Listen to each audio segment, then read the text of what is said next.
பிரியமானவர்களே, ஆண்டவரும் இரட்சகருமாகிய இயேசு கிறிஸ்துவின் விலையேறப்பெற்ற பரிசுத்தமான நாமத்தினாலே உங்கள் யாவரையும் அன்போடு கூட வாழ்த்துகின்றேன். இந்த நாளிலும் நாம் சேர்ந்து கர்த்தரை துதிக்கும்படியாக, ஆராதிக்கும்படியாக கர்த்தர் பாராட்டிய இந்த நல்ல கிருபைக்காக நான் கர்த்தரை ஸ்தோத்தரிக்கிறேன். நாம் இந்த ஆராதனைக்குள்ளாக கடந்து செல்லலாம்.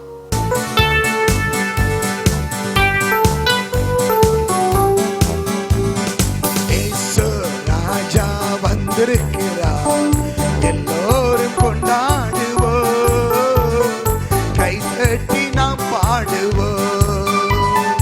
இயேசு ராஜா வந்திருக்கிறார், எல்லோரும் கொண்டாடுவோம், கைதட்டி நாம் பாடுவோம். கொண்டாடுவோம், கொண்டாடுவோம், கவலைகள் மறந்து நாம் பாடுவோம். கொண்டாடுவோம், கொண்டாடுவோம், கவலைகள் மறந்து நாம் பாடுவோம். இயேசு ராஜா வந்திருக்கிறார், எல்லோரும் கொண்டாடுவோம், கைதட்டி நாம் பாடுவோம். கூப்பிடு நீ பதில் கொடுப்பார், குறைகள் எல்லாம் நிறைவாக்குவார். பதில் கொடுப்பா, குறைகள் எல்லாம் நிறைவாக்குவா. உண்மையாக தேடுவோரே உள்ளத்தில் வந்திடுவா. உண்மையாக தேடுவோரே உள்ளத்தில் வந்திடுவா. கொண்டாடுவோம், கொண்டாடுவோம், கவலைகள் மறந்து நாம் பாடுவோம். கொண்டாடுவோம், கவலைகள் மறந்து நாம் பாடுவோம். இயேசு ராஜா வந்திருக்கிறார், எல்லோரும் கொண்டாடுவோம், கைதட்டி நாம் பாடுவோம். கண்ணீரெல்லாம் துடைத்திடுவார், கரம் பிடித்து நடத்திடுவார். உன் கண்ணீரெல்லாம் துடைத்திடுவார், கரம் பிடித்து நடத்திடுவார். என்னவல்லா ஏக்கமல்லா இன்றே நிறைவேற்றுவார். உன் எண்ணமல்லா ஏக்கமல்லா இன்றே நிறைவேற்றுவார். கொண்டாடுவோம், கொண்டாடுவோம், கவலைகள் மறந்து நாம் பாடுவோம். கொண்டாடுவோம், கொண்டாடுவோம், கவலைகள் மறந்து நாம் பாடுவோம். இயேசு ராஜா வந்திருக்கிறார், எல்லோரும் கொண்டாடுவோம், கைதட்டி நாம் பாடுவோம். நோய்கள் எல்லாம் நீக்கிடுவார், நொடி பொழுதே சுகம் தருவார். நோய்கள் எல்லாம் நீக்கிடுவார், நொடி பொழுதே சுகம் தருவார். பேய்கள் எல்லாம் நடுநடுங்கும், பெரியவர் திருமுன்னே. இந்த பேய்கள் எல்லாம் பெரியவர் திருமுன்னே. கொண்டாடுவோம், கொண்டாடுவோம், கவலைகள் மறந்து நாம் பாடுவோம். கொண்டாடுவோம், கொண்டாடுவோம், கவலைகள் மறந்து நாம் பாடுவோம். இயேசு ராஜா வந்திருக்கிறார், எல்லோரும் கொண்டாடுவோம், கைதட்டி நாம் பாடுவோம். இயேசு ராஜா, எல்லோரும் கொண்டாடுவோம், கைதட்டி நாம் பாடுவோம். கரங்களை தட்டி கர்த்தரை நாம் ஸ்தோத்தரிப்போமா? இயேசு ராஜா நமக்கிலே வந்திருக்கிறார், ராஜாதி ராஜான மத்தியிலே வந்திருக்கிறார். கரங்களை தட்டி உள்ளத்தின் ஆழத்தில் இருந்து அல்லேலூயா கூப்பிடு, இயேசு கூப்பிடுங்க. அல்லேலூயா, இது உங்கள் அற்புதத்தின் நாள். இயேசு இயேசு இயேசு இயேசு என்று நீங்க கூப்பிட்டா இப்போதே அற்புதம் நடக்கும். அல்லேலூயா, அவர் அற்புதமான தெய்வம், அதிசயமான ஆண்டவர். இயேசு ராஜா, இயேசு ராஜா. அல்லேலூயா, ஒரு பர்திமையை கூப்பிட்டா, இயேசுவே தாவீதின் குமாரனே எனக்கு இறங்கும் என்று கூப்பிட்ட போது இயேசு நின்று அற்புதம் செய்தாரே. இன்றைக்கு உங்களை தேடி வந்திருக்கிறார். இன்றைக்கு உங்களுக்கு அற்புதம் செய்யும்படியாய் வந்திருக்கிறார். இன்றைக்கு உங்க கண்ணீரை துடைக்கும்படி வந்திருக்கிறார். இன்றைக்கு உங்க கவலைகளை மாற்றும்படி வந்திருக்கிறார். அல்லேலூயா, அல்லேலூயா. கண்ணீரை துடைத்து கவலைகளை போக்கிவிட்டு வியாதிகள், வேதனைகள், வறுமை, துக்கம், சஞ்சலம் எல்லாவற்றையும் நீக்கி அற்புதம் செய்யும்படியாய் ராஜாதி ராஜாவாய் வந்திருக்கிறார். அல்லேலூயா, நோய்கள் எல்லாம் நீக்குவா, நொடி பொழுதே சுகம் தருவா. அல்லேலூயா, பேய்கள் எல்லாம் நடுங்கும் இயேசு ராஜாவுக்கு முன்னால. அல்லேலூயா, இதுவரைக்கும் உங்களை கட்டி வைத்திருக்கிற அந்தகார கட்டுகள், போராட்டங்கள் இன்றைக்கு இயேசுவின் நாமத்தினாலே விடுதலை உண்டாகிறது. அல்லேலூயா,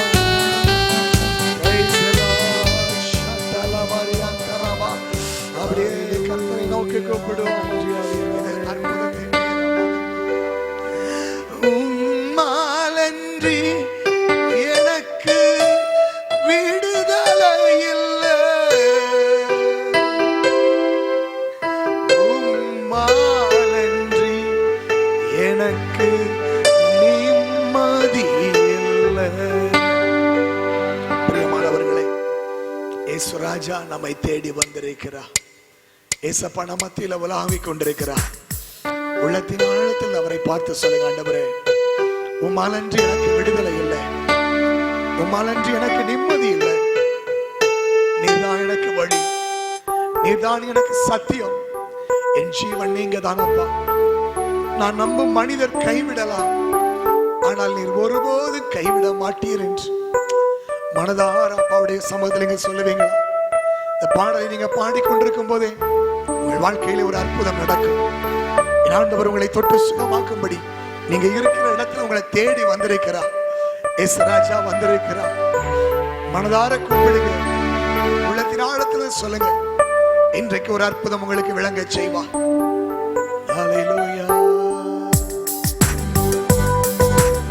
உம்மாலன்றி எனக்கு விடுதலை இல்லை, உம்மாலன்றி எனக்கு நிம்மதி இல்லை, உம்மாலன்றி எனக்கு விடுதலை இல்லை, உம்மாலன்றி எனக்கு நிம்மதி இல்லை. நீரே வழி,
நீர் சிந்தினி எனக்காக சிலுவையில் நீர் மரித்தீர் எனக்காக திரு ரத்தம் நீர் சிந்தினி நீரே வழி நீரே சத்தியம் நீரே ஜீவன் இயேசுயா எனக்கு நீரே வழி நீரே சத்தியம் நீரே ஜீவன் இயேசுயா நான் நம்பும் மனிதர் கைவிடலாம் ஆனால் நீர் ஒருபோதும் கைவிட மாட்டீர் நான் நம்பும் மனிதர் கைவிடலாம் ஆனால் நீர் ஒருபோதும் கைவிட மாட்டீர் நீரே வழி நீரே சத்தியம் நீரே ஜீவன் இயேசுயா எனக்கு நீரே வழி நீரே சத்தியம் நீரே ஜீவன் இயேசுயா உம்மாலன்றி எனக்கு விடுதலை இல்லை உம்மாலன்றி எனக்கு நிம்மதி இல்லை உம்மாலன்றி எனக்கு விடுதலை இல்லை உம்மாலன்றி எனக்கு நிம்மதி இல்லை நீரே வழி நீரே சத்தியம் நீரே ஜீவன் இயேசுயா எனக்கு நீரே வழி நீரே சத்தியம் நீரே ஜீவன் இயேசுயா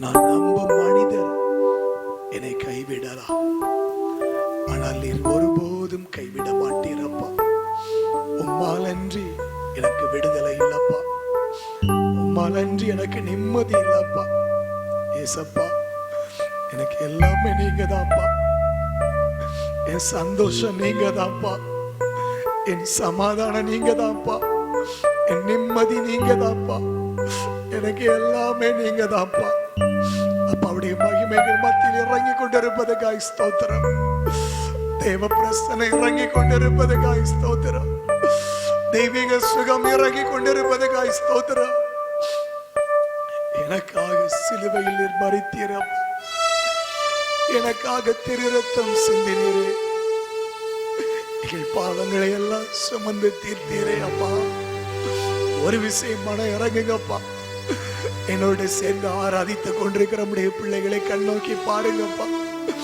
வியாதி வேதனைகள் ஆண்டவரே நம்முடைய பிள்ளைகளை வாட்டி கொண்டிருக்கிறது ஐயா மன இறங்குங்கப்பா ஒரு அற்புதம் செய்யுங்கப்பா கட்டிகள் மறைவதாக இயேசுவின் நாமத்தினாலே கட்டிகள் மறைவதாக அசுத்த ஆவிகள் ஓடுவதாக இயேசுவின் நாமத்தினாலே இயேசுவின் நாமத்தில் அற்புத சுகம் உண்டாவதாக. இயேசுவின் நாமத்தில் தெய்வீக விடுதலை உண்டாவதாக.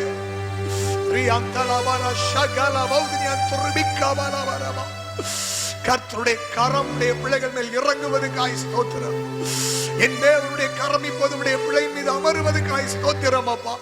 என்னோட சேர்ந்தமை ஆராதித்துக் கொண்டிருக்கிற பிள்ளைகள் மேல் என் தகப்பனி கரம் நீட்டி தொடுகிறீரையா. தேவ வல்லமை இறங்கி கொண்டிருக்கிறது. இதுவரை இல்லாத ஒரு அற்புதம் இன்றைக்கு இயேசு உங்களுக்கு செய்கிறார். என் அன்பு தேவனுடைய பிள்ளையே, தெய்வீக சுகம் இப்போது இறங்குகிறது. கர்த்தருடைய பிரசன்னங்களை மூடுகிறது. ஹல்லேலூயா, ஹல்லேலூயா. வேதம் சொல்லுகிறது கர்த்தருடைய பிரசன்னத்தினாலே பர்வதங்கள் மெழுகு போல உருகியது என்று சொல்லி. ஆமென். இப்போது தேவ பிரசன்னம் இறங்குகிற இந்த வேளையிலே கட்டிகள் அப்படியே உருகி போகிறது. ஆமென். கிட்னியில் இருக்கக்கூடிய ஸ்டோன் இயேசுவின் நாமத்தில் உருகி போகிறது. ஹல்லேலூயா. பலவீன கட்டுகள் இப்போதே உடைகிறது. இயேசுவின் நாமத்தினாலே தெய்வீக விடுதலை உண்டாகிறது. Receive the deliverance in the mighty name of Jesus. Hallelujah. Hallelujah. என் அன்பு தகப்பனை தொட்டு விடுதலை ஆக்குவதற்காய் ஸ்தோத்திரம் அப்பா. Hallelujah. இந்த நாளில் ஒரு அற்புதத்தை ஒவ்வொருவருக்கும் விளங்க செய்திருக்கிறீங்க அப்பா. எல்லா மகிமை நாங்கள் உமக்கே தருகிற ராஜா அப்பா. எங்கள் பலத்தினால எங்களுடைய பராக்கிரமத்தினாலேயோ ஒன்றுமே இல்லப்பா. எல்லாம் உங்க கிருபைதான்ப்பா. எல்லாம் உங்க கிருபைதான்ப்பா. நினைத்து பார்க்க முடியாத உடைய கிருபை, அளவிட முடியாத உடைய கிருபை. நீ கட்டளிட்டீரே, உமக்கு நன்றி அப்பா. ஹல்லேலூயா, ஹல்லேலூயா. இந்த விடுதலைக்காய் ஸ்தோத்திரம் அப்பா. இந்த மாதம் முழுவதும் அந்த மகிமை உடைய பிள்ளைகளை அப்படியே விசேஷித்த விதமாய் நிரப்பட்டப்பா. ஹல்லேலூயா, ஹல்லேலூயா. தேவ பிரசன்னம் எப்போதும் சூழ்ந்திருக்கட்டும் ராஜா. ஆமென். தகப்பனே, நீர் எல்லா மகிமைக்கும் பாத்திரு, நீர் எல்லா கணத்துக்கும் பாத்திரு. ஹல்லேலூயா. கல்வாரி சிலுவையில் எங்களுக்காக அடிக்கப்பட்ட ரத்தம் சிந்தி எங்களை மீட்டுக் கொண்டு ஆமென் தேவரீர் எல்லா கணத்துக்கும் மகிமைக்கும் பெருமைக்கும் புகழ்ச்சிக்கும் நீர் பாத்திரராக இருக்கிறீரப்பா. சாஷ்டாங்கமாய் நாங்கள் பணிந்துமை ஆராதிக்கின்றோம். எல்லா மகிமை நாங்கள் உமக்கு தருகின்றோம் ராஜா. எங்கள் வாழ்க்கையிலே, எங்கள் இருதயத்திலே, எங்கள் ஆத்மா சரீரத்திலே, எங்கள் குடும்பத்திலே, எங்கள் சபையிலே, ஆமென், எங்கள் தேசத்திலே, ஆமென், நீர் மாத்திரம் உயர்ந்திருப்பீராக. உமது நாம மாத்திரம் மகிமைப்படுவதாக. எங்களை நாங்கள் தாழ்த்துகிற எங்களை பலிபீடத்திலே ஒப்புக் கொடுக்கிறோம். பரிசுத்த ஆவியானவரை ஆட்கொண்டு உமது கிருபையின்படி நீர் எங்களை வழி நடத்தும்படியாக நாங்கள் ஜெபிக்கிறோம். தொடர்ந்து அப்பா எங்க கூட நீங்க பேசுங்க. உமது சித்தம் செய்ய கிருபை தாங்க. எங்களை கரம் பிடித்து நடத்துங்க. எல்லா துதியும் கனமும் மகிமையும் உமக்கு ஒருவருக்கே நாங்கள் செலுத்துகிறோம். எங்கள் மீட்பரும் இரட்சகருமாகிய இயேசு கிறிஸ்துவின் நாமத்தில் ஜெபிக்கிறோம். ஜெபம் கேளும் ஜீவனுள்ள நல்ல பிதாவே. ஆமென், ஆமென். யாத்திராகமத்தின் புத்தகம் 15ஆம் அதிகாரம். The book of Exodus chapter 15 verse 26. 26வது வசனம். யாத்திராகமம் 15ஆம் அதிகாரம் 26வது வசனத்தை ஒருவர் சத்தமாய் வாசிக்கலாம். நீ உன் தேவனாகிய கர்த்தரின் சத்தத்தை கவனமாய் கேட்டு அவர் பார்வைக்கு செம்மையானவைகளை செய்து அவர் கட்டளைகளுக்கு செவி கொடுத்து அவருடைய நியமங்கள் யாவையும் கைக்கொண்டால் நான் எகிப்தியருக்கு வரப்பண்ணின வியாதிகளில் ஒன்றையும் உனக்கு வரப்பண்ணேன். நானே உன் பரிகாரியாகிய கர்த்தர். அல்லேலூயா. ஆண்டவர் சொல்லுகிறார், நானே உன் பரிகாரியாகிய கர்த்தர். அல்லேலூயா, ஸ்தோத்திரம். எகிப்து தேசத்திலே ஆண்டவர் கொள்ளை நோய்களை வரப்பண்ணினார். இஸ்ரவேல் ஜனங்கள் எகிப்திலே அடிமைத்தனத்தில் இருந்தபோது ஆண்டவர் அந்த ஜனங்களை மீட்கும்படியாக வனாந்தரத்திலே மோசேயை சந்தித்து மோசையோடு பேசி மோசேயை எகிப்தின் பார்வோனிடத்துக்கு அனுப்புகிறார். எனக்கு ஆராதனை செய்ய என் குமாரனை நீ போக விட வேண்டும் என்று சொல்லி ஆண்டவர் பார்வோனோடு மோசையை கொண்டு பேசுகிறார். ஆனால் பார்வோன் செவி கொடுக்கவில்லை. அதன் விளைவு ஆண்டவர் அந்த தேசத்திலே 10 விதமான வாதைகளை அனுமதித்தார். மோசே தன்னுடைய கரத்தில் இருந்த கோலினாலே அந்த தேசத்தின் நதி ஆதாரமாக இருக்கிற நீர் ஆதாரமாக இருக்கிற நைல் நதியை அடித்த போது அந்த நதி தண்ணீர் முழுவதும் இரத்தமாய் மாறியது. அதிலிருந்து அநேக வாதைகள் அந்த எகிப்தின் மீது ஆண்டவர் அனுப்பினார். எகிப்து தேசம் முழுவது காரிருள் வந்தது. எல்லா மனிதர்களும் கொப்புளங்களால் பாதிக்கப்பட்டார்கள். தவளைகள், பேன்கள், வண்டுகள் இப்படியாக ஒன்று மாற்றி ஒன்று அந்த தேசத்தின் மீது வாதைகள் வந்து கொண்டே இருந்தது. ஆனாலும் பார்வோனுடைய இருதயம் கடினப்பட்டு கொண்டே இருந்தது. கடைசியாக ஆண்டவர் அந்த எகிப்தின் மீது சங்கார தூதனை அனுப்பினார். இஸ்ரவேல் ஜனங்கள் ஆட்டுக்குட்டி அடித்து அதன் இரத்தத்தை தங்கள் வீட்டின் நிலைக்கால்களிலே பூசி அங்கே அவர்கள் பஸ்காவை புசித்து தேவனை ஆராதிக்க புறப்படுவதற்கு ஆயத்தமாய் காணப்பட்டபடினாலே சங்கார தூதன் எகிப்திலே கடந்து வந்த போது அந்த எகிப்து தேசத்திலே இஸ்ரவேல் ஜனங்கள் பாதுகாக்கப்பட்டார்கள். ஆனால் எகிப்தியர்களிலே நீங்கள் பார்த்தீர்கள் என்று சொன்னால் அரசன் முதல் ஆண்டி வரை சிறைச்சாலையில் இருக்கிறவர்கள் முதற்கொண்டு எல்லா வீடுகளிலும் தலைப்பிள்ளைகள் எல்லாரும் சங்கரிக்கப்பட்டார்கள். அந்த ராத்திரியிலே எகிப்தின் பார்வோன் மோசேயை அழைத்து இஸ்ரவேல் ஜனங்களை விடுதலை செய்து அவர்களை எகிப்திலிருந்து அனுப்பிவிட்டதை நாம் பார்க்கின்றோம். நல்ல கவனிங்கள் பிரியமானவர்களே, அவர்கள் எகிப்திலிருந்து புறப்பட்டு வந்தார்கள். எகிப்திலிருந்து புறப்பட்டு வந்தபோது அவர்கள் அங்கே செங்கடலை கிராஸ் பண்ண வேண்டியதாக இருந்தது. செங்கடலை ஆண்டவர் அவர்களுக்கு முன்பாக பிளந்தார். செங்கடலை பிளந்த போது அவர்கள் அங்கிருந்து கடல் வழியாக கட்டாந்தரையிலே நடப்பது போல் கடலை கடந்தார்கள். செங்கடலை கடந்து அவர்கள் வந்தபோது 3 நாட்களாக அவர்கள் நடந்தார்கள். தேவனை பாடி துதித்துக் கொண்டே நடந்தார்கள். அங்கே அவர்களுக்கு தண்ணீர் கிடைக்கவில்லை. அப்பொழுது மாரா என்கிற ஒரு இடத்திலே அவர்கள் கடந்து வருகிறார்கள். அந்த மாராவிலே வந்தபோது அங்கே தண்ணீர் இருந்தது.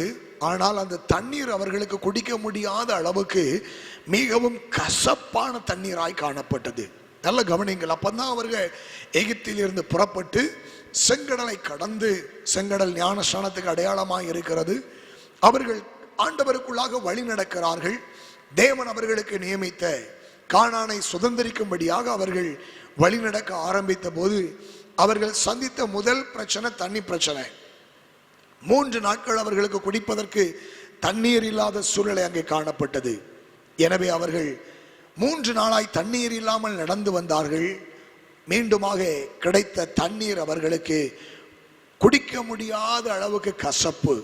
அதன் விளைவு ஜனங்கள் மோசேக்கும் ஆரோனுக்கு விரோதமாய் முறுமுறுக்க ஆரம்பித்தார்கள்.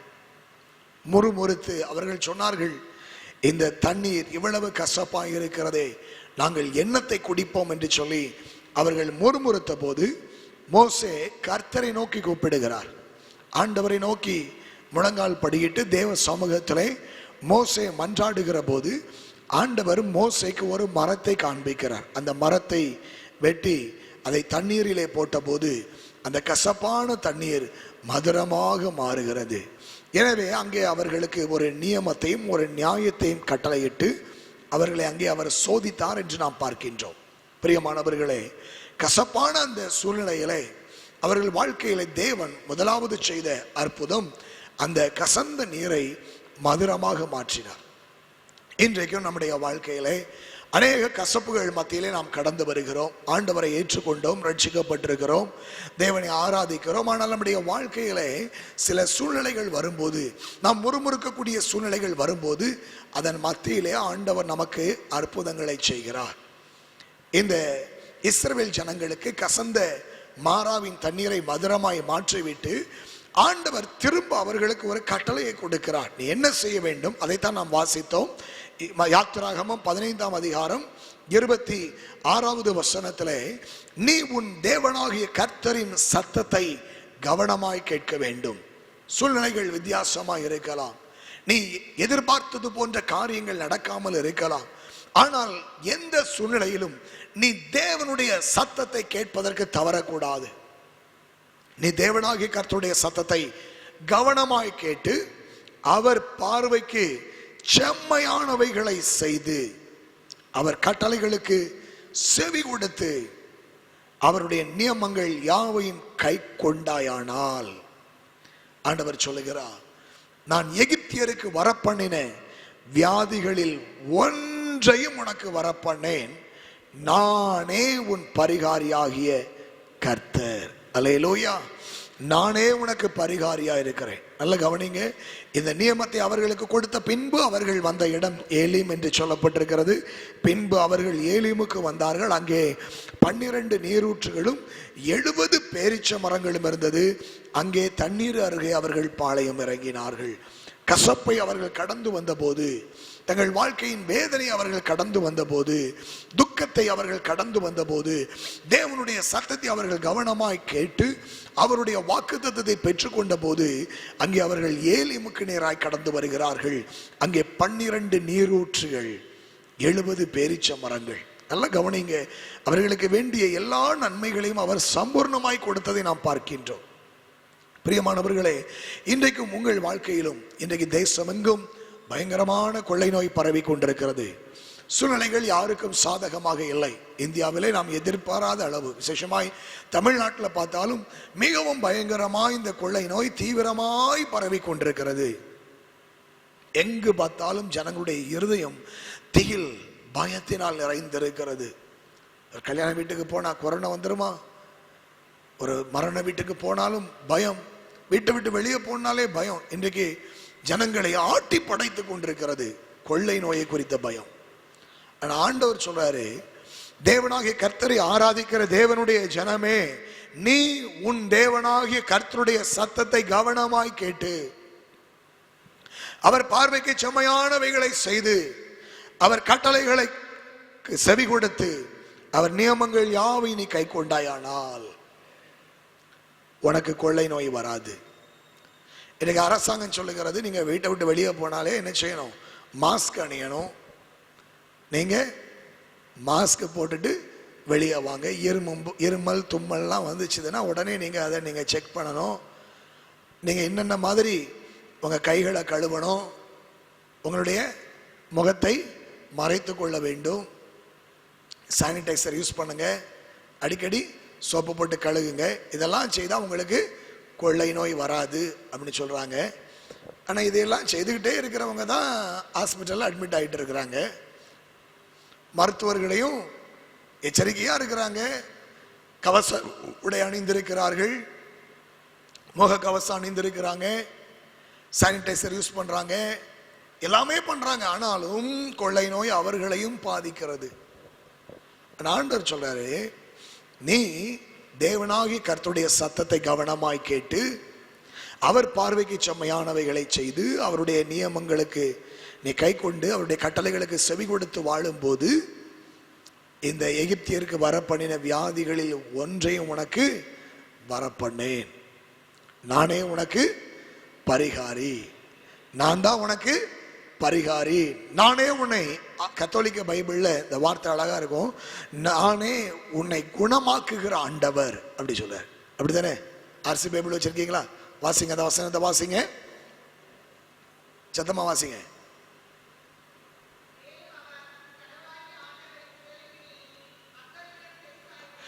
நீ உன் கடவுளாகிய ஆண்டவரின் குரலுக்கு அக்கறையுடன் செவிசாய்த்து அவர் பார்வைக்கு நலமாய்ப்படுகிறதை செய்து அவர் கட்டளைகளை பின்பற்றி அவர் சட்டங்கள் அனைத்தையும் கை கொண்டால் நான் எகிப்தியருக்கு வர செய்த கொள்ளை நோய்களை உன்மேல் வரவிட மாட்டேன். ஏனெனில் நானே உன்னை குணமாக்கும் ஆண்டவர். அல்லேலூயா. அருமையான வார்த்தை பாருங்க.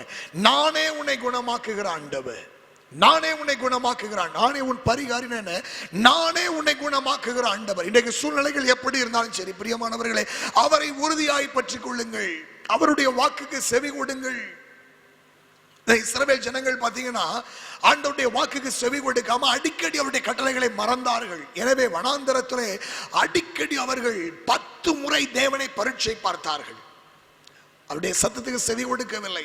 ஆண்டவர் எவ்வளவோ பேசினாலும் தேவனுடைய வார்த்தைக்கு எதிர்த்து நின்றார்கள். அதன் விளைவு அவர்கள் வனாந்தரத்திலே அதிகமானவர் அடிக்கப்பட்டார்கள்.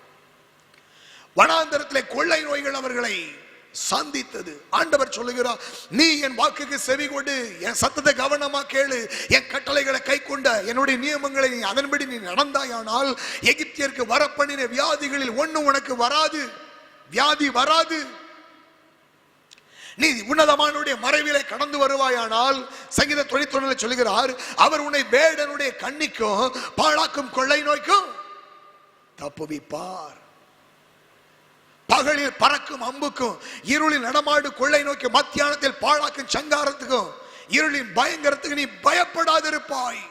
உன் பக்கத்துல 1000 பேரும் உன் வலது பக்கத்துல 10,000 பேரும் விழுந்தாலும் அது உன்னை அணுகாது. உன் கண்களால் மாத்திரம் நீ அதை காண்பாய். துன்மார்க்கருக்கு வரும் பலனை காண்பாய், ஆனா உன்னை அணுகாது. உன் வழிகளில் எல்லாம் உன்னை காக்கும்படிக்கு உனக்காக தம்முடைய தூதர்களுக்கு கட்டளை இடுவார். உன் பாதம் கல்லில் இடராது. கைகளில் ஏந்தி கொண்டு போவார்கள். வாதை உன் கூடாரத்தை, கொரோனா உன் கூடாரத்தை, COVID-19 அணுகாது. அல்லேலூயா. வாதை உந்தன் கூடாரத்தை, கொரோனா கூடாரத்தை அணுகாது. ஸ்தோத்திரம். இன்னைக்கு எங்க பார்த்தாலும் மக்களுக்குள்ள அந்த பயத்தை பார்த்தீங்கன்னா ஸ்தோத்திரம். அப்படி ஒரு கூச்சம். முன்னாடியெல்லாம் கடைகளுக்கு போனா எங்க போனாலும் மக்கள் அப்படி அசால்ட்டா போவாங்க. ஆனா இப்ப பாத்தீங்கன்னா அந்த உடம்பெல்லாம் கூசுது. ஜனங்களை பார்க்கும் போதே தெரியுது. யார்கிட்டயா கை கொடுத்தா சோதரம் முன்னாடி என்ன செய்வாங்க, நல்லா பிரைஸ் தி லார்ட் அப்படிமா. இப்போ கை கொடுக்கவா வேண்டாமா, கை கொடுக்கவா, கை கொடுத்தா கொரோனா வந்துடும். அல்லேலூயா. இன்னைக்கு அந்த ஒரு பயம் ஸ்தோத்திரம் பிரைஸ் தி லார்ட் இப்படிதான் நிக்குது. ஸ்தோத்திரம். ஏன்னா கை கொடுத்தீங்கன்னா கொரோனா வந்துடும் பார்த்துக்க. ஸ்தோத்திரம். ஆனா ஆண்டவருடைய பிள்ளைக்கு சொல்றேன் ஸ்தோத்திரம், இயேசுவின் நாமத்தினாலே கொரோனா உங்க கூடாரத்தை அணுகாது. COVID-19 நேரிடாது. ஸ்தோத்திரம். ஏனென்றால் குணமாக்குகிற ஆண்டவர் அவர் உள்ள இருக்கிறார். ஆமென் சொல்லுங்க. அவர் சொல், நானே உன்னை குணமாக்குகிற ஆண்டவர். இந்த ஜூலை 2020 வருஷத்துல இந்த ஜூலை மாதம் ஆண்டவர் சொல்றாரு, நானே உன் பரிகாரி, நானே உன் பரிகாரி. நீ வேற எந்த பரிகாரத்தையும் தேட வேண்டிய அவசியம் இல்லை. இந்த பரிகாரம் செய்யலாமா, அந்த பரிகாரம் செய்யலாமா, நீ எந்த பரிகாரமும் செய்யாண்டா. பரிகாரி ஆகிய கர்த்தர் கூட இருக்கிறார். ஆமென். அல்லேலூயா. அவர் வாக்குக்கு செவி கொடுத்தா போதும். அவர் வாக்குக்கு செவி கொடுத்தா போதும். அவருடைய சத்தத்துக்கு நீ உண்மையாய் செவி கொடுப்பாயானால் ஸ்தோத்திரம். எரேமியா 7ஆம் அதிகாரத்தில் நீங்க பாத்தீங்கன்னா 23ஆம் வசனத்தை வாசிங்க. எரேமியா 7:23.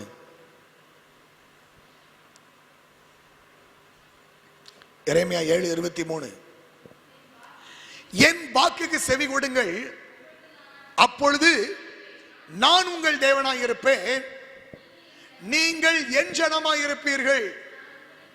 நான் உங்களுக்கு கற்பிக்கும் எல்லா வழிகளிலும் நீங்கள் உங்களுக்கு நன்மை உண்டாகும்படிக்கு நடவுங்கள் என்ற விசேஷத்தையே அவர்களுக்கு சொல்லி கட்டளையிட்டேன். அவர்களோ அதை கேளாமலோ தங்கள் செவியை சாயாமலோ தங்கள் பொல்லாத இருதயத்தின் யோசனையின்படி நடந்து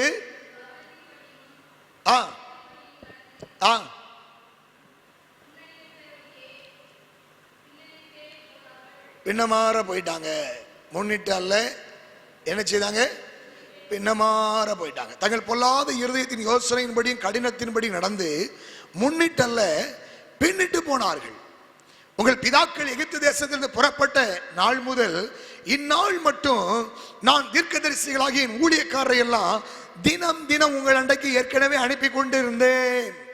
ஆனாலும் அவர்கள் என் சொல்லை கேளாமலும் தங்கள் செவியை சாயாமலும் போய் தங்கள் கழுத்தை கடினப்படுத்தி தங்கள் பிதாக்களை பார்க்கிலும் அதிக பொல்லாப்பு செய்தார்கள். இப்ப நீ இந்த வார்த்தையெல்லாம் அவங்களுக்கு சொன்னாலும் அவர்கள் உனக்கு செவி கொடுக்க மாட்டார்கள். எவ்வளவு அழகா சொல்றாரு பாருங்க. எகிப்து தேசத்துல புறப்பட்ட நாள்ல இருந்தே நான் சொல்லிட்டே இருக்கிறேன், கேட்க மாட்டேன்ட்டாங்க. அதனால ஒவ்வொரு வாதைகளாய் வந்தது. கொள்ளிவாய் சர்ப்பம் வந்துச்சு, முறுமுறுத்த உடனே கொள்ளிவாய் சர்ப்பம் வந்துச்சுது, வாதை வந்துச்சுது. ஒவ்வொரு வாதைகளாக ஆண்டவர் எகிப்திலிருந்து விடுதலை பெற்று வந்த ஜனங்கள் வனாந்தரத்திலே வழி நடந்த போது அவர்களுக்குள்ளாக அனுப்பினார். கீழ்ப்படியாமை அவர்களுக்குள் இருந்தது. ஆனால் அவர்கள் என்ன செய்தார்கள், தங்கள் கழுத்தை கடினப்படுத்தினார்கள், தங்கள் பிதாக்களை பார்க்கிலும் அதிக பொல்லாப்பு செய்தார்கள். அதனாலதான் இந்த பிரச்சனை, அதனாலதான் வாத, அதனாலதான் கொரோனா. நீ கீழ்ப்படி, தேவனுடைய சத்தத்துக்கு செவி கொடு. என் ஜனமே மனம் திரும்பு, இயேசுவிடம் ஓடி வா. இயேசுவாலே அன்றி வேறு ஒருவராலும் ரட்சிப்பு இல்லை. இந்த கொள்ளை நோயிலிருந்து, இந்த கொரோனாவிலிருந்து இந்த முழு உலகத்தையும் பாதுகாக்க ரட்சிக்க இயேசுவால மட்டுமே முடியும். இயேசு ஒருவரே பரிகாரி. என் ஜனமே நீ மனம் திரும்புவாயானால், இயேசுவை நோக்கி கூப்பிடுவாயானால், இந்த தேசமே நீ இயேசுவை நோக்கி கூப்பிடுவாயானால், இந்த கொள்ளை நோயை நிறுத்த இயேசுவால் மட்டுமே முடியும்.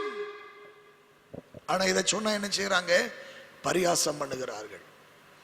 நீ இந்த வார்த்தைகளை எல்லாம் அவர்களுக்கு சொன்னாலும் அவர்கள் உனக்கு செவி கொடுக்க மாட்டார்கள்.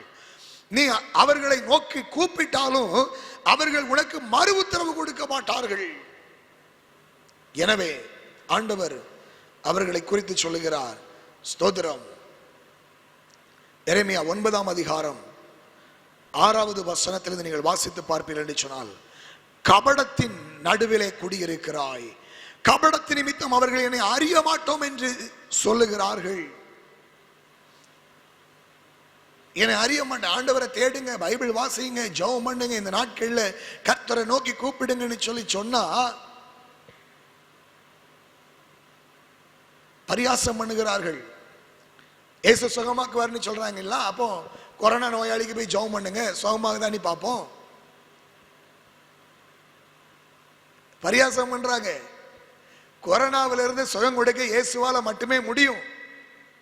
ஆனா இன்னைக்கு ஊழியக்காரங்க சுவிசேஷத்தை சொல்லும் போது இயேசுவால் முடியாது ஒண்ணுமே இல்லை, ஒரு அற்புதம் செய்யறான்னு சொன்ன உடனே அப்போ இந்த கொரோனா நோயாளியை கொண்டு வச்சுக்கிட்டு இவனுக்கு ஜெபம் பண்ணுங்க, இவனை தொடுங்க பார்ப்போம், தொட்டு ஜெபம் பண்ணுங்க பார்ப்போம், ஆண்டவர் அற்புதம் செய்யறாரு பார்ப்போம்னு சொல்லி தேவனாகிய கர்த்தரை பரீட்சை பார்க்க துணிகிறார்கள்.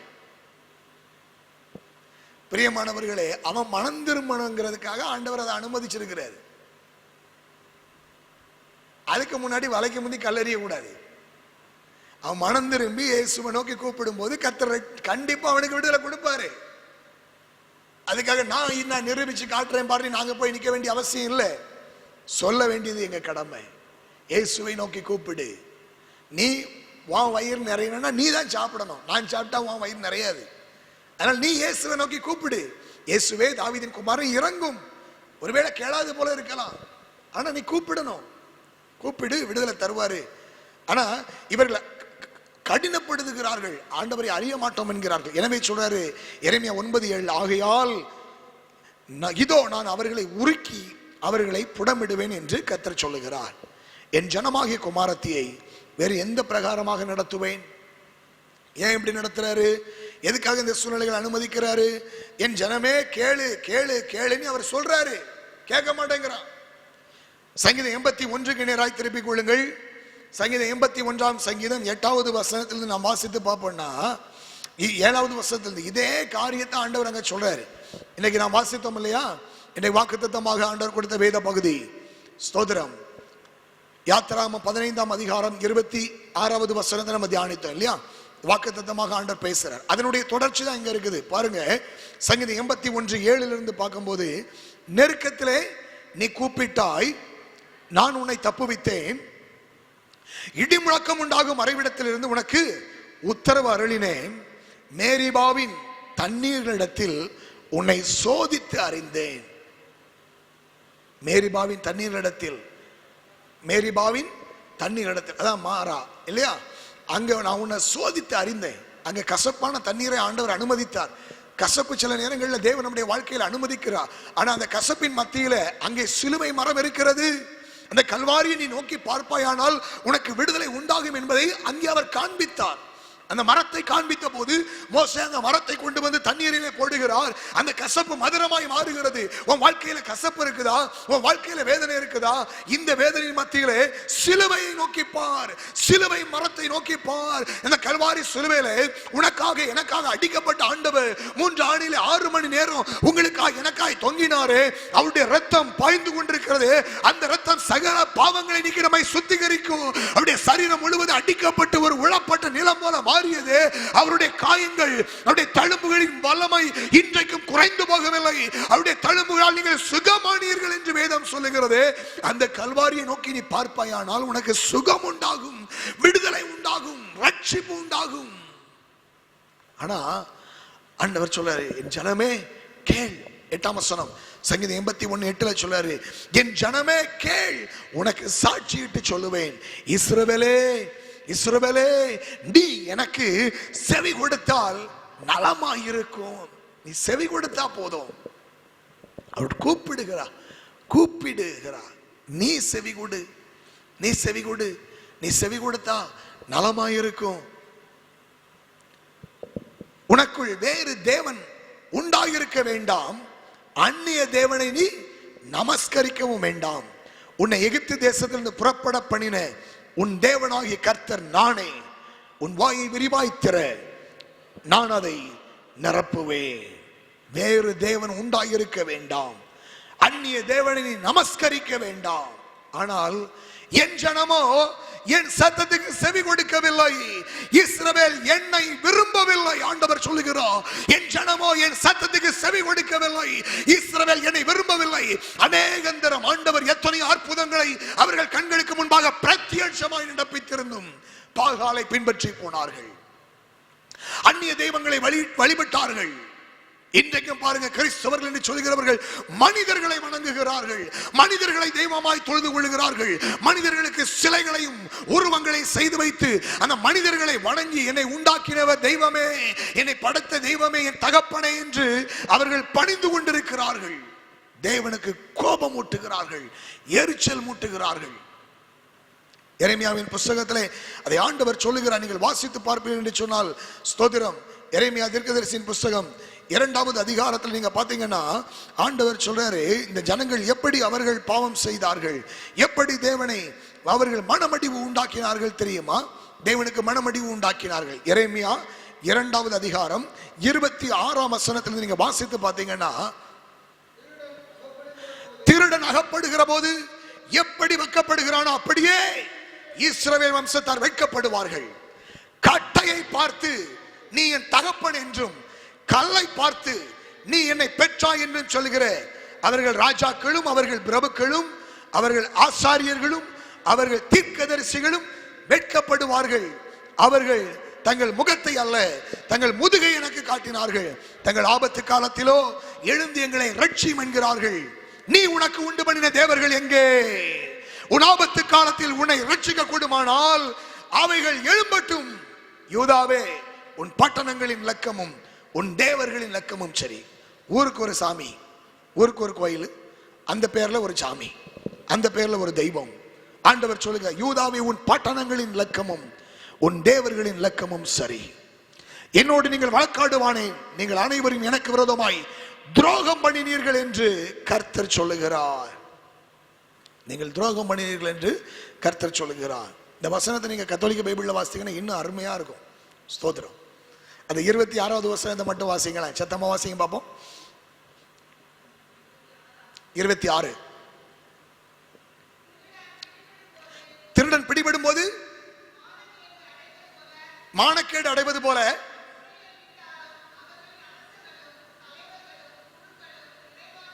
எவ்வளவு கொஞ்சம் நிதானமா வாசிங்களேன். இந்த மைக் கொடுக்கலாம் நினைக்கிறேன் உங்களுக்கு. ஸ்தோத்திரம். திருடன் பிடிபடும் போது மானக்கேடு அடைவது போல இஸ்ரவேல் வீட்டாரும் அவர்களின் அரசர்களும் தலைவர்களும் குருக்களும் இறைவாக்கினர்களும் மானக்கேடு அடைவார்கள். மானக்கேடு அடைவார்கள். கவனிங்க, குருக்களும் இறைவாக்கினர்களும் மானக்கேடு அடைவார்கள். ஏன் அப்படின்னா வாசிங்க தொடர்ந்து.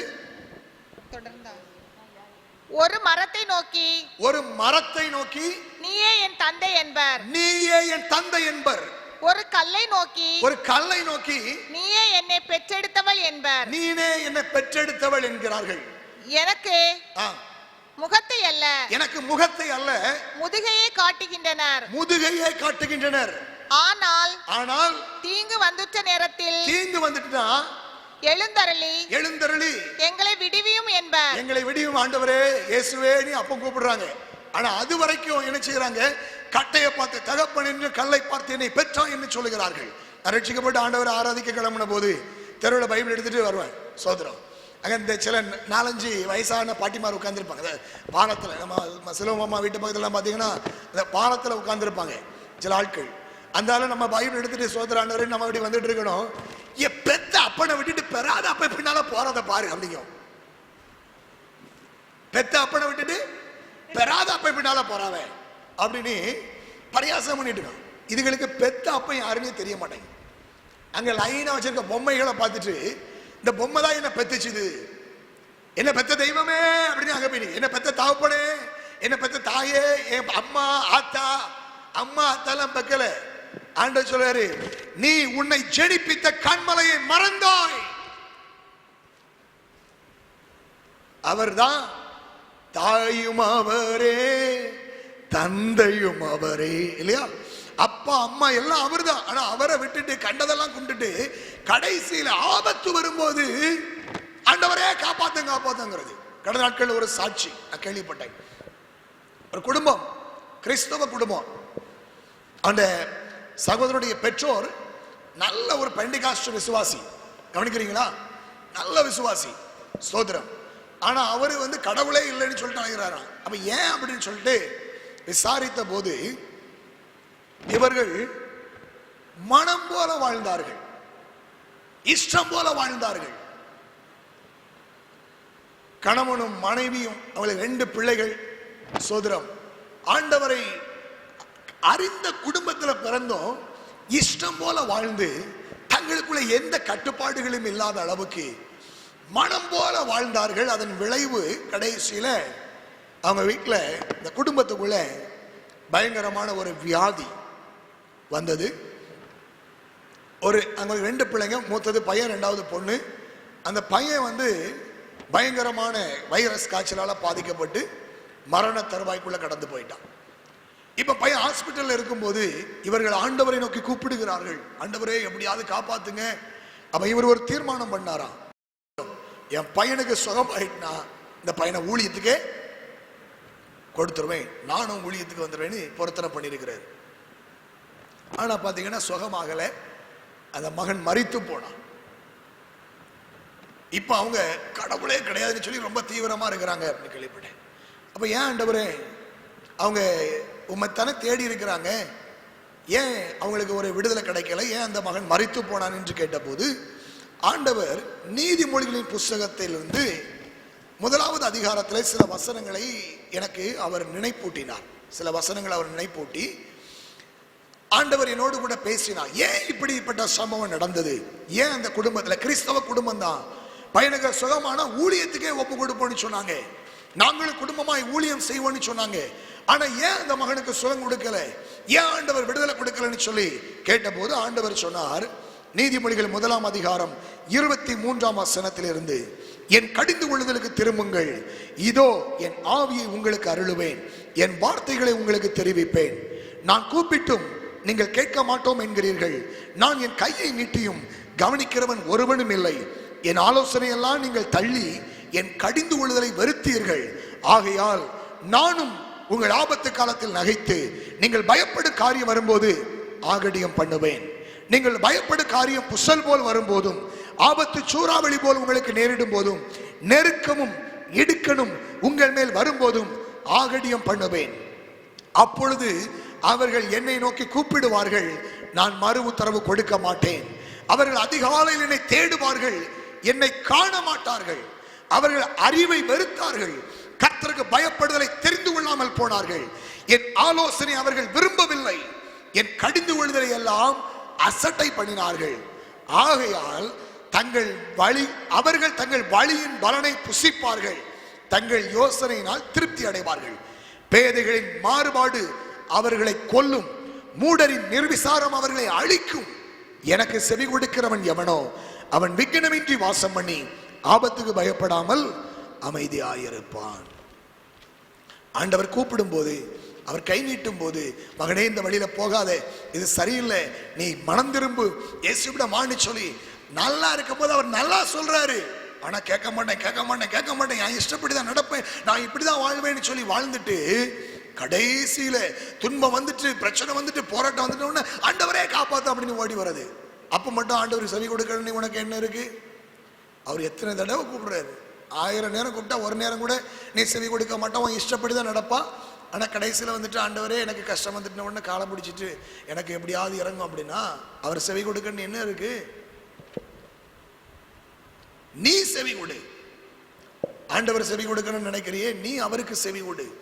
உன் தேவனாகிய கர்த்தருடைய சத்தத்தை கவனமாய் கேட்டு நீ அவருக்கு செவி கொடுத்தால் நலமாய் இருக்கும். அதான் சங்கீதத்துல வாசித்தேன் இல்லையா, 84ஆம் சங்கீதம், சரி, 81ஆம் சங்கீதம் 11ஆம் வசனத்தில் சொல்ல, என் ஜனமோ என் சத்தத்துக்கு செவி கொடுக்கவில்லை, இஸ்ரவேல் என்னை விரும்பவில்லை. எத்தனையோ வாய்ப்பு கொடுத்தாரு, கிறிஸ்தவ குடும்பம் தான், எத்தனையோ வாய்ப்பு கொடுத்தாரு, கேட்கல. அப்ப என்ன செய்தாரா, ஆகையால் அவர்களை அவர்கள் இருதயத்தின் கடினத்திற்கு விட்டுவிட்டேன், தங்கள் யோசனையின்படி நடந்தார்கள்.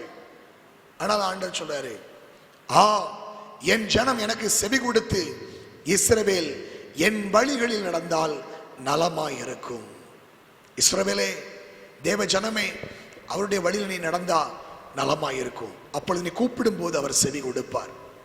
ஏன்னா அவர் சொல், நானே உன் பரிகாரி, நானே உன்னை குணமாக்குகிற ஆண்டவர், நானே உன்னை குணமாக்குகிற ஆண்டவர்.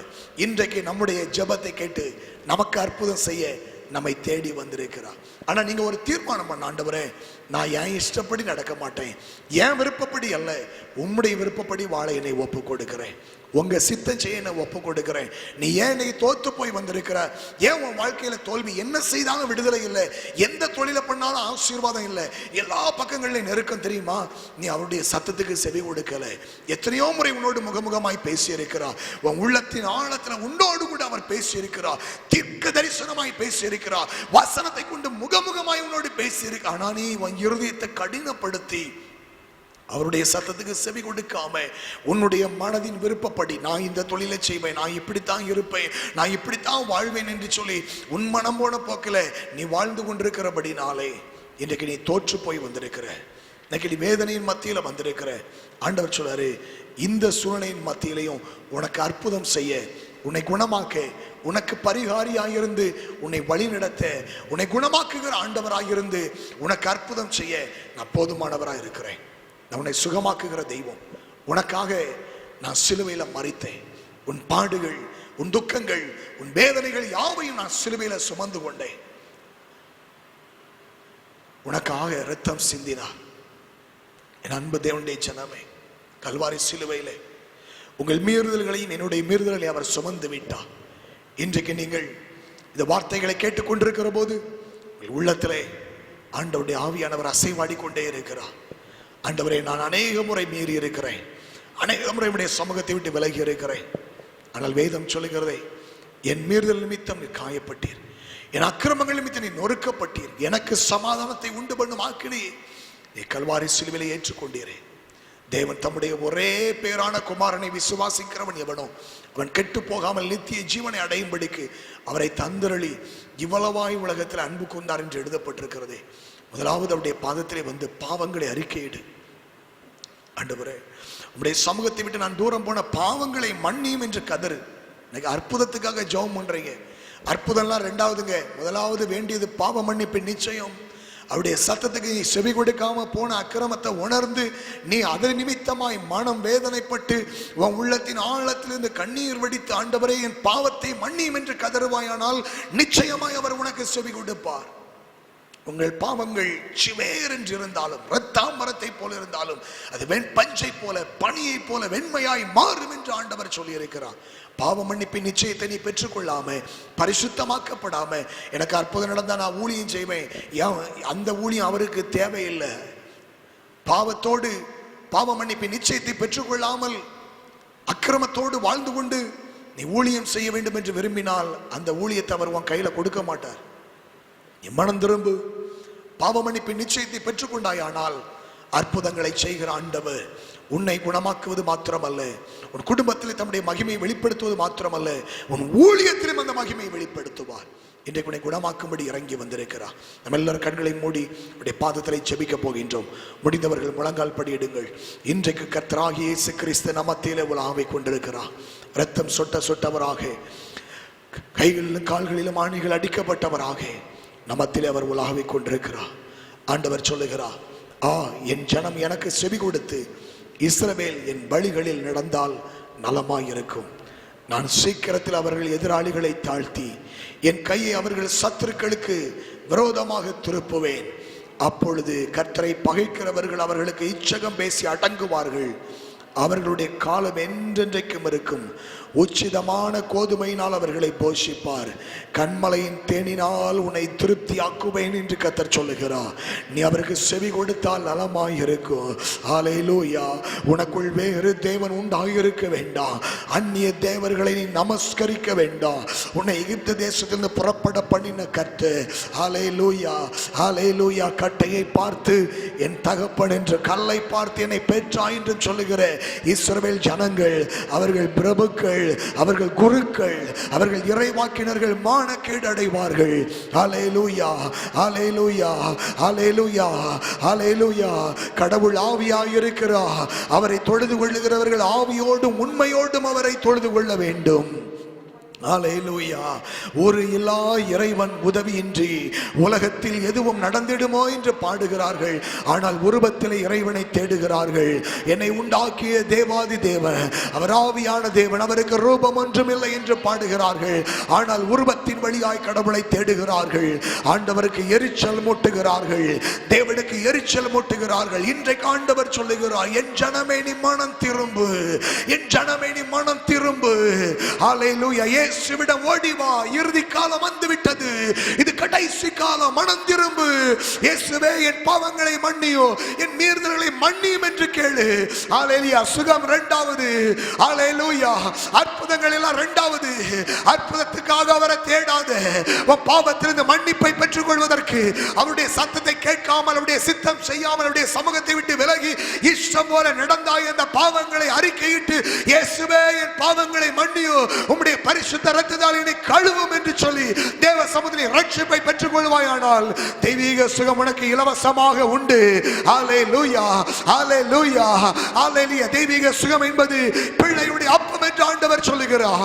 ஹல்லேலூயா, ஹல்லேலூயா, ஹல்லேலூயா. தீரு சீதோன் திசையிலே, ஆமென், ஹல்லேலூயா, ஹல்லேலூயா, கானானிய ஸ்திரீ கூப்பிடுகிறார், இயேசுவே இறங்கு, தாவீதின் குமாரனே இறங்கு. அவர் சொல்லுகிறார், பிள்ளையின் அப்பா, பாவ மன்னிப்பின் நிச்சயத்தை பெற்றுக்கொண்ட, ஹல்லேலூயா, பாவங்களை அறிக்கையிட்டு மனம் திரும்பி ரட்சிக்கப்பட்ட தேவனுடைய பிள்ளையுடைய, ஹல்லேலூயா, உரிமை சொத்து என்பது தெய்வீக சுகம். ஹல்லேலூயா. வாதை அணுகாது, பொல்லாப்பு நேரிடாது. பாவ மன்னிப்பின் நிச்சயத்தை பெற்ற தேவனுடைய பிள்ளையே, ஹல்லேலூயா, வாதை உன் கூடாரத்தை அணுகாது, பொல்லாப்பு உனக்கு நேரிடாது. ஹல்லேலூயா, ஹல்லேலூயா. ஷியாந்தலா வரா தீனாபலா ரிகலா வரா கபதுனா. ஹல்லேலூயா. இப்போது தெய்வீக விடுதலை இறங்குகிறது இயேசுவின் நாமத்தினாலே. பாவ மன்னிப்பின் நிச்சயத்தை பெற்றுக்கொண்ட ஒவ்வொருவருக்குள்ளாகவும், ஒவ்வொரு குடும்பத்துக்குள்ளாகவும் என் தேவனுடைய அற்புதமான சுகமளிக்கிற வல்லமை, இரத்தத்தின் வல்லமை, தழும்புகளின் வல்லமை இயேசுவின் நாமத்தினாலே தாராளமாய் இறங்குகிறது. பெற்றுக்கொள்ளுங்கள் இப்போதே. ஹல்லேலூயா, ஹல்லேலூயா. நன்றி செலுத்துகிறோம் அப்பா. வார்த்தை கேட்ட ஒவ்வொருவருக்குள்ளாகவும் உடைய வார்த்தையின் வல்லமை இறங்கி கொண்டே இருப்பதற்காய் ஸ்தோத்திரம் அப்பா. ஆண்டவரே, உம்முடைய வார்த்தைக்கு செவி கொடுக்காதபடிக்கு உம்முடைய சமூகத்தை விட்டு தூரமான குற்றங்களை, குறைகளை மன்னிங்க அப்பா. ஆண்டவரே, பாவ மன்னிப்பின் நிச்சயத்தை பெறாதபடிக்கு ஆண்டவரே, எப்படிப்பட்ட பொருத்தனை செய்தாலும் அது ஒரு பிரயோஜனமும் கிடையாது என்பதை நாங்கள் இன்றைக்கு ஆண்டவரே உம்முடைய வார்த்தையின் மூலமாய் அறிந்து கொண்டோம் அப்பா.